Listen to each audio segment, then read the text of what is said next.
주님께서 여러분과 함께 요한이 전한 거룩한 복음입니다. 그때 예수님께서 제자들에게 말씀하셨다. 내가 진실로 진실로 너희에게 말한다. 밀을 하나가 땅에 떨어져 죽지 않으면 한 알 그대로 남고 죽으면 많은 열매를 맺는다. 자기 목숨을 사랑하는 사람은 목숨을 잃을 것이고 이 세상에서 자기 목숨을 미워하는 사람은 영원한 생명에 이르도록 목숨을 간직할 것이다. 누구든지 나를 섬기려면 나를 따라야 한다. 내가 있는 곳에 나를 섬기는 사람도 함께 있을 것이다. 누구든지 나를 섬기면 아버지께서 그를 존중해 주실 것이다. 주님의 말씀입니다. 찬미 예수님, 하나님의 복동이 고맙습니다. 고맙습니다. 네, 성경 통독 이제 요한복음서 5장부터 7장까지 함께 나누게 됩니다. 네, 6장까지 함께 나누게 됩니다. 예수님께서는 새로운 창조를 이룩하시는데 그래서 창세기와 비슷하게 요한복음이 시작되죠. 한 처음에 말씀이 있었다라고 이렇게 시작되는데 그 말씀이 곧 하나님의 아드님, 바로 예수 그리스도이십니다. 하나님의 말씀은 하나님과 똑같으신 분이라는 거죠. 그래서 하나님과 똑같으신 그분, 하나님의 아드님, 하나님의 말씀, 그분을 닮도록 창조된 게 바로 우리 인간인 거죠. 첫 인간은 아담인데 그 아담이 하나님의 아드님의 모습을 따라서 창조되었는데 하나님의 아드님의 모습을 닮아가지 않은 거죠. 그래서 하나님의 영광을 잃어버렸다고 그렇게 성경은 우리에게 이야기해주고 있습니다. 모든 사람이 죄를 지어서 하나님의 영광을 잃어버렸습니다 하고 바오로 사도가 로마서에서 말씀하고 있습니다. 그래서 인간의 영광을 되찾아 주신다는 거죠. 곧 예수님께서 우리가 죄악과 죽음으로 우리의 영광이 더럽혀졌기 때문에 일그러졌기 때문에 그것을 다시 회복해 주십니다. 베차타 목가에서 병자를 고치시는 예수님이 5장에서 시작되는데 그 인간을 온전하게 하시는 하나님이라는 거죠. 본래 인간으로 회복할 수 있도록 도와주시는 하나님의 아드님의 모습을 보게 됩니다. 그래서 하나님의 아드님의 권한은 하나님과 똑같다는 거죠. 그래서 예수님이 내가 하나님과 똑같다는 것을 이제 증언하는데 요한의 증언, 세례자 요한이 나를 위해서 증언하는데 그 증언도 유효하긴 유효하지만 보다 더 큰 확실한 증언은 내가 하고 있는 일이다 이렇게 말씀하십니다. 또 5장 36절에 나에게는 요한의 증언보다 더 큰 증언이 있다. 아버지께서 나에게 완수하도록 맡기신 일들이다.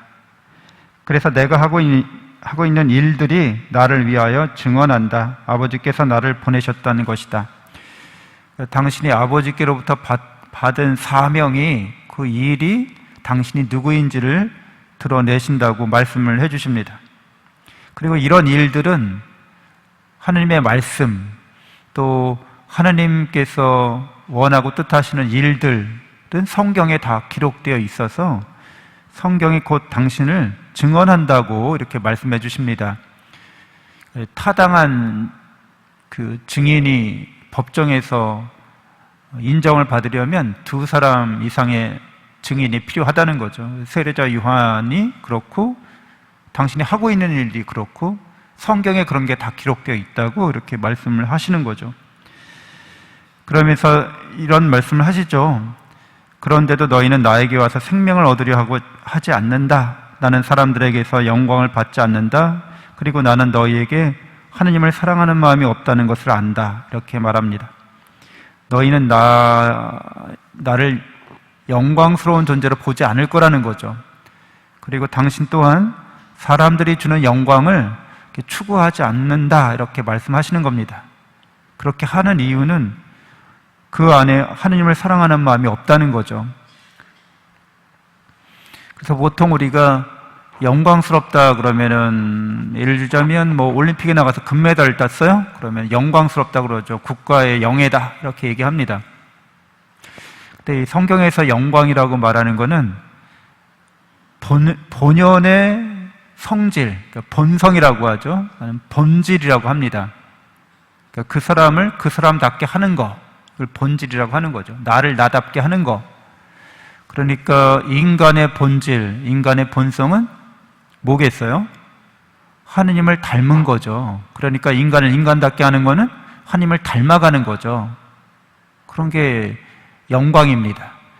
본연의 그 본질의 것을 잘 추구하고 그게 꽃피고 열매 맺게 하는 거, 그게 영광스럽다는 거예요. 근데 올림픽에 나가서 금메달을 땄다. 그게 뭐 이거하고 별 상관없다는 거죠. 그 자체로 놓고 보면은. 왜? 인간은 올림픽에 나가면은 뭐 보다 빠르게, 보다 높이, 보다 강하게 뭐 하여튼 이런 표어가 있잖아요. 이게 올림픽 표어죠. 일종의 그 운동선수들을 폄하하는 게 아니라, 이제 예를 들자면 그런 기능을 잘 발휘하는 게 옛날 그리스에서는 인간다운 것 중에 하나라고 본 거죠. 왜냐하면 전쟁하는 도시국가들이니까, 그렇죠. 이 스포츠를 통해서 훌륭한 육체를 갖고 있는 것은 훌륭한 전사로 바로 전환이 가능한 거죠. 전쟁터에서의 명예가 영광입니다. 곧. 그러니까 인간의 본질을 뭐라는 거예요? 이렇게 전쟁하는 인간으로 본 거죠. 그래서 전쟁을 잘하는 인간은 영예스러운 거죠. 그리스 신화에 많은 영웅들이 등장하는데 다 전쟁 영웅 신화들이 주로 이루죠. 그러니까 인간의 본질이 그렇다고 보면 사실 더 영광스러운 존재는, 빠르게로 말하면 치타가 가장 영광스러운 존재죠. 심세기로 말하면 뭐 코끼리가 가장 영광스러운 존재죠. 근데 인간이 아무리 인간적으로 능력을 발휘해도 그런 동물들보다 빠르고 높고 뭐 강하게 할 수 없잖아요. 그러니까 인간의 영광이 동물들보다 못하다는 결론이 나옵니다. 스포츠에 한정된 게 아니라, 예를 들면 뭐 공부를 하는 거나 아니면 사업을 하는 거나 인간의 모든 분야에서 인간이 그런 일을 아무리 잘한다고 해도 세상에서는 최고다, 전문가다, 뭐 장인이다 이렇게 칭찬하고 영예를 주지만 그게 인간의 본질은 아니라는 거죠.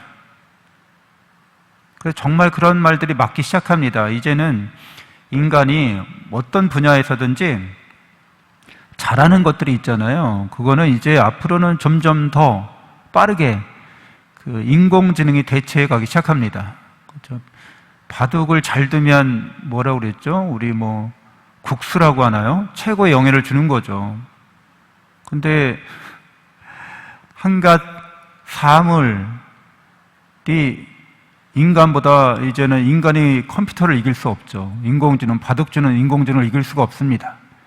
그러니까 아무리 영예를 추구해도 사물에 불과한, 그러니까 컴퓨터라고 말하는 게, 인공지능이라고 말하는 게 이런 사물하고 본질은 똑같아요. 근데 여기에다가 우리가 스스로 공부할 수 있는 지능을, 인공지능을 탑재시켜 준 거죠. 본질은 그냥 사물인데, 0과 1만 구별할 줄 아는 사물인데, 이게 이제 학습 기능을 갖춘 사물인 거죠. 그래서 아무리 인간이 영예롭다고 한들 사물에 비할 바가 못 되는 시대가 곧 온다는 거죠. 그러면 인간이 과연 무엇을 하며 살아야 되는지 이렇게 고민할 수밖에 없는데, 인간의 본질, 본성에 다시 집중해야 되는 거죠. 나는 왜 살고 있나? 이거죠. 난 무엇을 왜 살고 있나? 이겁니다. 하나님을 닮았고 하나님을 닮아간다는 게 인간의 본질이라고 하면, 본질을 추구하는 삶은 결국에는 예수님이 하신 일을 하는 겁니다. 하느님의 영광을 드러내는 일이고 사람의 영광이 드러나는 일인데, 서로 사랑하는 일이죠. 다른 게 아니라. 그런 일들은 가장 인간을 인간답게 합니다. 우리가 기능적으로 여러 일을 잘할 수 있잖아요. 집안 정리정돈과 가정 살림살이를 아주 잘해, 기능적으로. 근데 인공지능이 더 잘해요. 이제 빨래나 세탁, 뭐 빨래, 청소, 뭐 밥 짓는 거 사람이 지금 하고 있지만 그거를 우리가 기능적으로 잘한다고 그래서 인간답다 이러진 않습니다. 그렇죠? 인간답다고 하는 계산을 암산을 뭐 잘한다고 해서 인간답다 그러지 않습니다.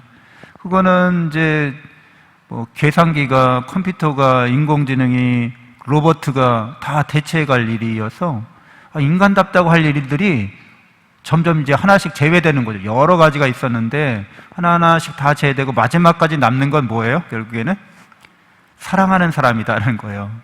하느님처럼 사랑하는 사람, 하느님을 사랑하는 사람, 하느님의 사랑으로 자기 자신을 사랑하고 이웃을 또한 자기 자신처럼 사랑하는 일만이 인간에게 고유하게 남게 되는 거죠. 본질적으로 살아갈 수밖에 없게끔 사회가 이렇게 변화될 겁니다. 그런데도 그런 사랑의 본질을 추구하지 않으면 이제 그 비인간적인 사물적인 세계에 이제 갇혀 사는 모습을 보일 수밖에 없죠. 인터넷 안에서, 사이버 세계 안에서 살아가는 거예요. 근데 거기에서도 이 본질이나 이 본성이라고 하는 거는 폐기될 수가 없어요. 그래서 그런 사이버 세계나 인터넷 세계에서도 끊임없이 사랑을 갈망하고 추구합니다. 근데 그 안에는 안타깝게도 그렇게 자기에게 그런 사랑을 주는 존재가 없다는 거죠. 부부 간에도 가족 간에도 우리가 서로 사랑하고 화목하게 살아야겠지만 우리가 참된 사랑, 완전한 사랑, 영원한 사랑을 사람에게서는 구할 수 없다는 것은 분명합니다. 하느님 안에서 그걸 받으면서 하느님을 사랑하면서 가족 사랑을 영위해야 하는 거죠. 하느님에 대한 사랑 없이 가족 사랑만을 추구하면 가족 이기주의가 될 수 있어요. 그리고 그런 가족들 안에서도 늘 언제나 이해관계가 충돌할 수 있습니다. 인간관계의 모든 면에는 갈등이 잠재되어 있다는 거죠. 영원한 사랑과 참된 사랑을 우리가 희망하는데 인간은 하느님이 아니기 때문에 그렇게 충족시켜 줄 수가 없다는 거죠. 너무 당연한 귀결이 됩니다. 예수님께서 그렇게 하느님께 받는 영광에 대해서 말씀을 해주시는데, 그런 다음에 이제 5,000명을 먹이시고 무리를 걸으시고 바로 당신이 그러니까 인간의 배고픔, 인간이 첫 번째로 원하는 충족 대상이 배고픔을 면하는 건데, 그리고 여기서 빵이라고 말하는 것은 이제 재산과 재물 또는 경제적인 토대를 말하는 거죠. 자산을 말하는 거죠. 당신이 생명의 빵이라는 거예요. 우리를 충족시켜 주신다는 거죠. 그리고 무리를 걸어오시는데 제자들이 두려움에 빠져서 예수님을 알아보지 못하게 되죠. 다른 복음서에서는 유령이다라고까지 그렇게 소리 지르는데 여기서 예수님이 나다, 두려워하지 마라 이렇게 말씀해 주십니다. 인간이 느끼는 감정 중에 이렇게 욕망, 충족에 대한 갈망이 있고 그 다음으로 큰 게 이런 두려움에 대한 회피 감정이죠. 근데 예수님이 나다라고 말씀을 해주시는데 두려워하지 말라고 이렇게 이야기해 주시는데, 이 나다라는 말이 에고 에이미라고 하는데요, 이거는 야훼라는 뜻과 직결됩니다. 야훼라는 말 뜻이 뭔지는 아시잖아요. 나는 나다라는 뜻이에요. 나는 있게 한다 이런 뜻이 되죠. 나는 너희와 함께 있을 거다 이런 뜻이 됩니다. 그러니까 나다라고 말하는 거는 내가 늘 너희와 함께 사랑으로 있기 때문에 너희에게 영원한 생명을 주고 영원히 너희를 행복하게 해주는 존재라고 당신 스스로를 계시하고 계십니다. 주님과 함께 우리가 살아갈 수 있도록 청하면서 묵상하겠습니다.